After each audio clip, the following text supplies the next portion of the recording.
Now, let us take a deep breath and enjoy the video of our next award recipient, Her Honorable Senator Lillian Dick.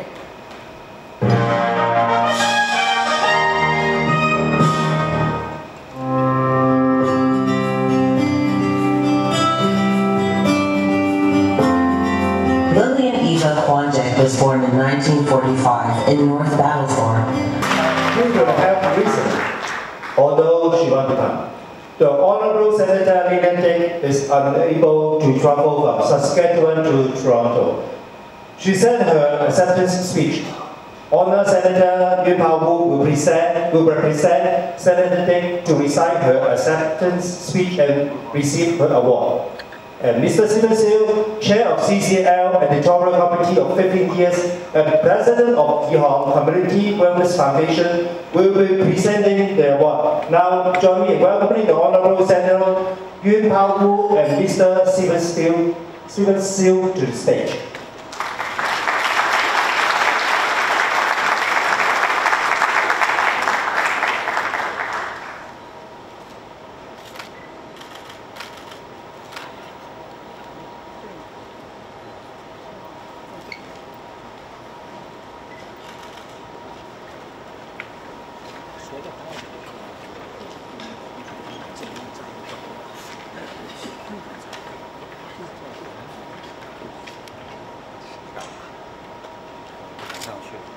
Ladies and gentlemen, it was difficult for me to hold back my tears as I watched CBC's hour-long interview with the Honourable Lillian Dick earlier this week.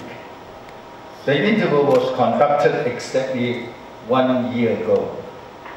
Many thanks to our production team. The short video you just watched is equally touching and inspirational. Lillian was warned by her mother when she was a kid. Don't let anyone know that you are an Indian. They would not be nice to you. Lillian's childhood dream was to become a doctor, but her teacher told her, women can't be doctors, but they can be nurses. With the wisdom and strength, she pursued her dream despite the racism and discrimination. Lillian went on to become a medical pioneer as the first Indigenous woman to obtain her doctorate degree in sciences in Canada, and the first female First Nation senator, and the first Canadian-born Chinese senator. One of her achievements is the fight for change to the criminal code relating to violence against Indigenous women. She is a champion of the Indigenous rights, a shining example of Indigenous and Chinese excellence. It is unfortunate that Lillian is not with us tonight, but our virtual encounter did spark flames in my heart.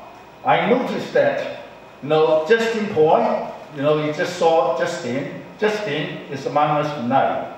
Justin and I think Lillian's story touched your heart as well, Justin, right? Yeah, I mentioned that because Justin and I both co-chair the opening of the Asian Heritage Month in Toronto City Hall for more than 15 years. It's a long time, and we are promoting equity, inclusion, and diversity. And I trust that Senator Yuen and the former Senator Victor O would feel the same in their crusade to advocate for attention for the Chinese Exclusion Act, together with an organization called ACCT Foundation, that means Action Chinese Canadian Together. With Lillian Dick as our guiding light, let us continue with the unfinished task of fighting racism, prejudice, discrimination, and exclusion. Before I conclude my remarks, I would like to share with you a quote from China's CCTV. It says in English, If fate is the worst screenwriter in the world, you have to strive to the best actor, to be the best actor in your own life. In Chinese it says, 如果命运是世界上最烂的编剧，你就要做你自己人生最好的演員。如果命運係世界上最難嘅編劇，你就要做你自己人生最好嘅演員。Thank you， 多謝大家。Thank you so much, Stephen. You're always so insightful and just beautifully spoken. Thank you. Distinguished guests, friends, colleagues, ladies and gentlemen, good evening. 大家晚上好. As you know, Lillian is not able to be here to receive the award in person. She has, however, prepared some remarks, which I will read on her behalf in a little while. But first, let me offer some personal observations about my former Senate colleague. I had the chance to speak with Lillian over the phone yesterday, and she expressed deep regret that she was unable to make the trip to Toronto. She told me of the importance that the award means to her and to the memory of her father, from whom she derives a Chinese heritage. Her mother, however, was Cree, from the George Gordon First Nation in Saskatchewan. The circumstances that led to a marriage between an Indigenous woman and a Chinese man are, on the one hand, the stuff of romance novels, and on the other hand, a cruel reminder of the trying circumstances facing both Indigenous and Chinese people in the first half of the 20th century.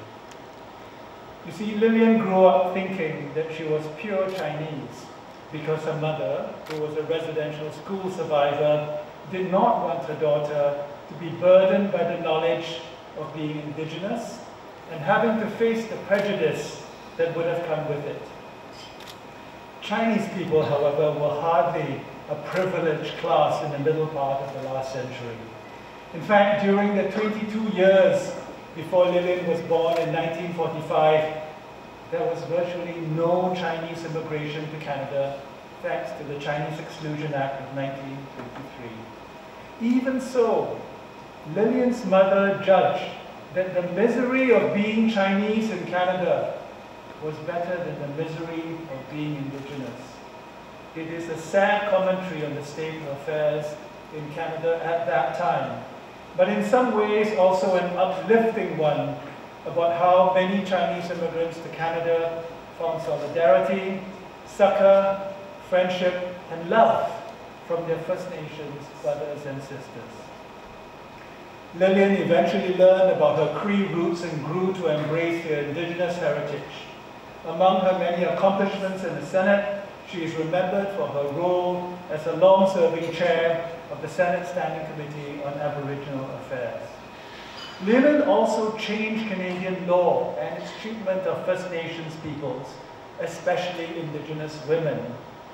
Shortly before she retired, she shepherded through the Senate a landmark bill to correct gender discrimination in the Indian Act. The restoration of Indigenous status for Indigenous women who married non-Indigenous partners was in many ways the completion of her identity quest. It was not enough to be Indigenous in one's heart and soul. It was also necessary for the state to recognize it.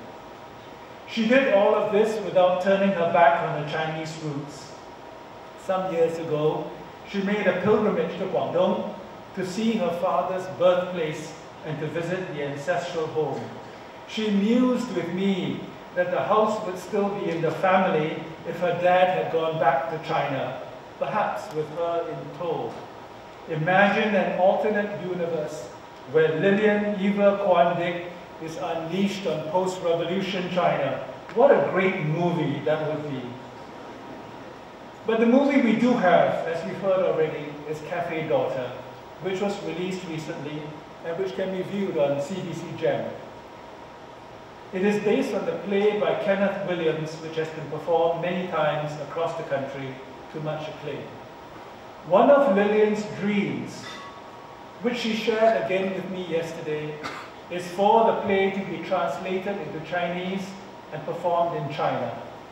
If there's anyone in the audience who has ideas on how we can make that happen, I'm sitting right there in table 30. I'd love to hear from you. There is so much more to be said about the Honorable Lillian Kwan Dick, but what needs to be said is best said in her own words, which I am now pleased to convey to you. This is Lillian Eva Kwan Dick. I am truly honored and humbled to receive a prestigious 2024 Chinese Canadian Legends Award. I had hoped to be able to attend the dinner and ceremony, but am unable due to health issues. My apologies. As you know, my roots are Chinese and Cree. My father, Kwan Li Liuk, came to Canada in 1912 as a 14-year-old, seeking gold mountain fortunes as a way to support his birth family back home. As a young man, he was able to go home to China 3 times for 2-year periods. He married and had 2 children, but due to the Chinese Exclusion Act, he was unable to bring them to Canada. My mother Eva, my brother Winston, and I were his second family. Dad never spoke about the racism he faced. He was a hard worker and for a time was the owner of his own restaurant in North Battleford, Saskatchewan. His lifelong dream was to bring his Chinese son to Canada, but the racist law killed that dream. From my dad, I learned the value of hard work and perseverance despite all the obstacles. He did his best to be part of the community and provide good service, good food, and good feelings at our cafe. I accept this prestigious award in honor of my dad, Kwan Li Liuk, known affectionately as Happy Kwan. He died in 1962. He was always proud of me, his little girl, and had no idea that she would go on to become a neuroscientist and a senator of Canada. Thank you for this wonderful award. I am especially pleased that the book will document my story and some of my family's story. And let me just conclude by saying that Lillian, I hope, will watch this video. Her birthday is next week. So Lillian, congratulations on the award and happy birthday. Thank you so much for coming here. So maybe, you know what, hold for a minute. Can we do one thing? Can we just sing a happy birthday for her and then we send it to her? Everyone sings with me. Okay, exactly, everybody agree? Can we all sing happy birthday to Lillian? Okay, ready? Happy birthday to you. Happy birthday to you. Happy birthday, dear Lillian. Happy birthday to you.